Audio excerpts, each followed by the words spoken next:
Joining us now, as he is every Tuesday, our good friend, Dr. John Braccio. Dr. John Braccio, welcome to your morning wake-up. How are you? Well, I'm fine. I'm terrific, Mike, and good talking to you, my friend. And I might add that perfectionists are never at psychological peace, okay? These are people that, if you strive for this in all aspects of your life, it can be very, very difficult. Because unless you're someone like a heart surgeon or a jet pilot, perfection is not something for individuals to seek in themselves or someone else.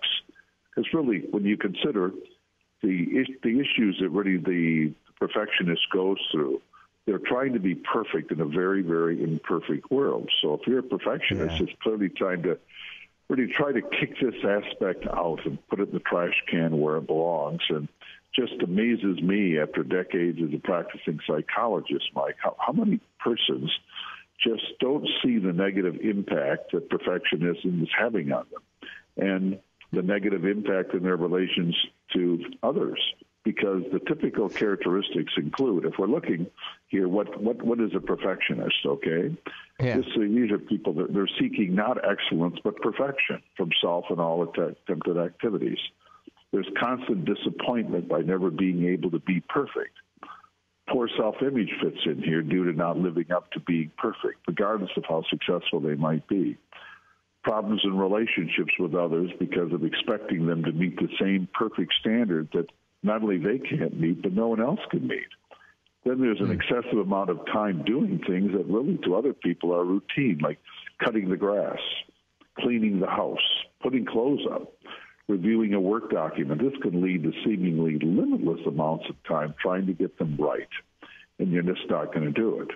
Okay, you may meet what would be a reasonable standard, but perfectionist reasonable is not a good word.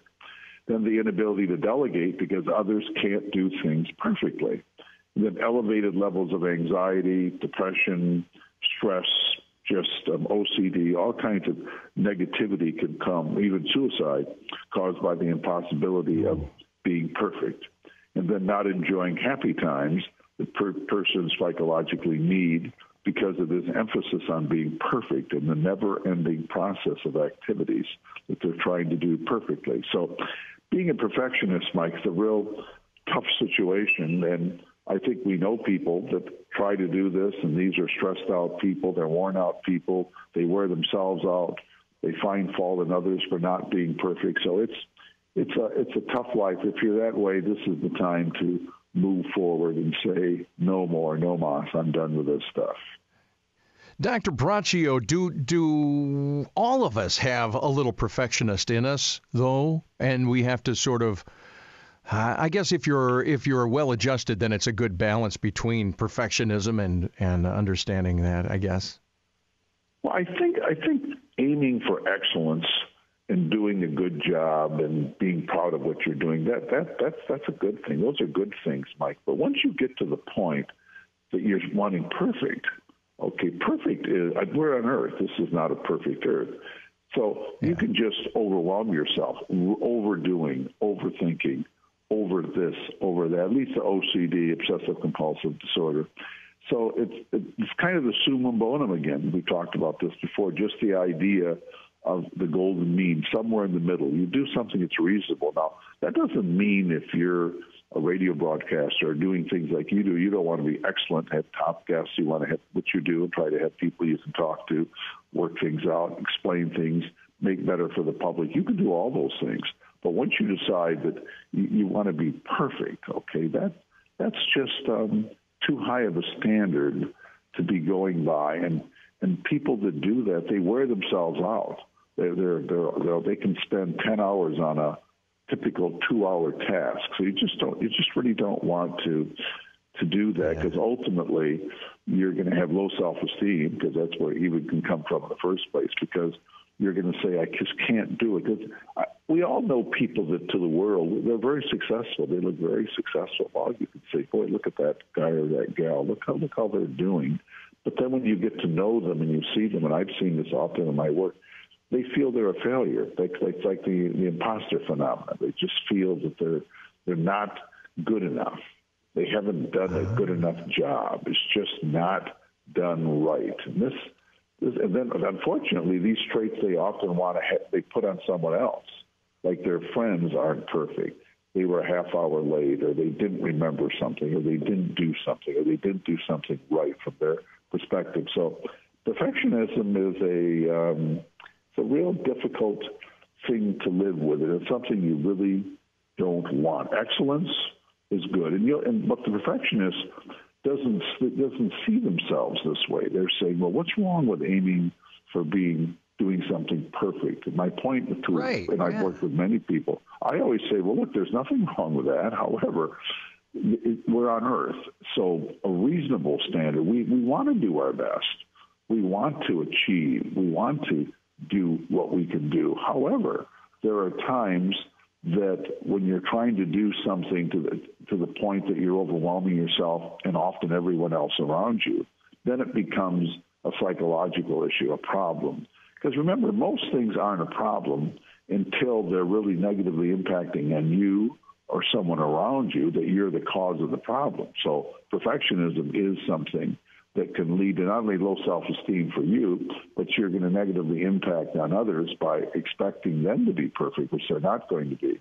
And then this could be a never-ending cycle. It can go from generation to generation. So you just want to be reasonable. You want to, and that doesn't mean that if you're at Michael Jordan's abilities, that you can't be a Michael Jordan. Okay, however, on the other hand, if you're not a Michael Jordan, which most of us aren't for basketball, I might add, then we simply try to do what we can do. We do our best. We work hard.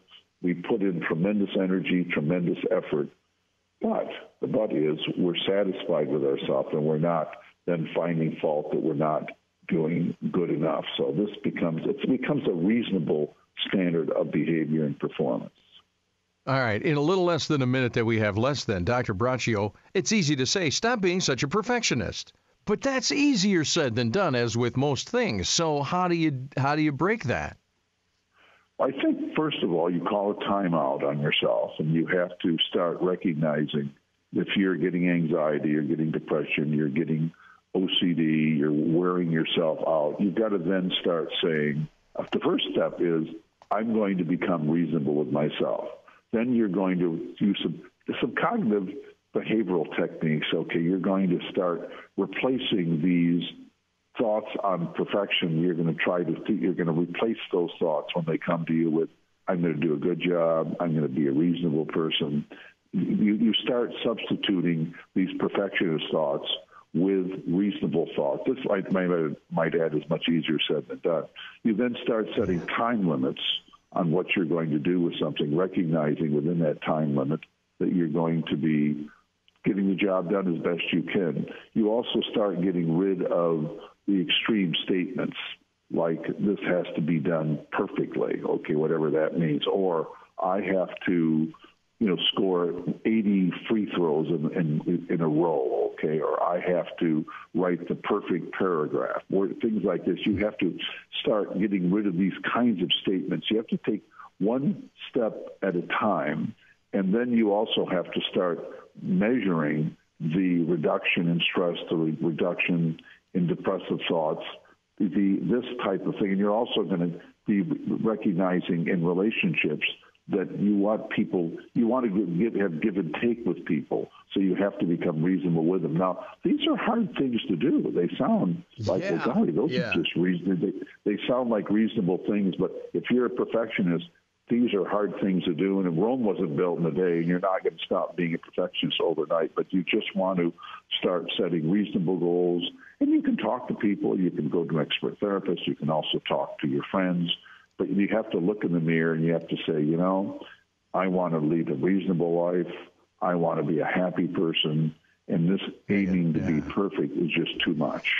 No more. Dr. Braccio, Dr. John Braccio with us every Tuesday. And we get like a free, I'm going to pull up a couch in the studio every Tuesday when I get to talk to you. This is, I don't want you to send me a bill because I'm not going to be, you know what I mean? We get free stuff from you every Tuesday, Dr. Braccio. I appreciate it. Baby steps, people, baby steps.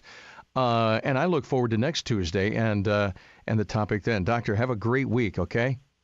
Same to you, Mike. Nice talking to you. Bye-bye. Morning Wake Up continues here at 1320 WILS. More compelling talk radio. 1320 WILS.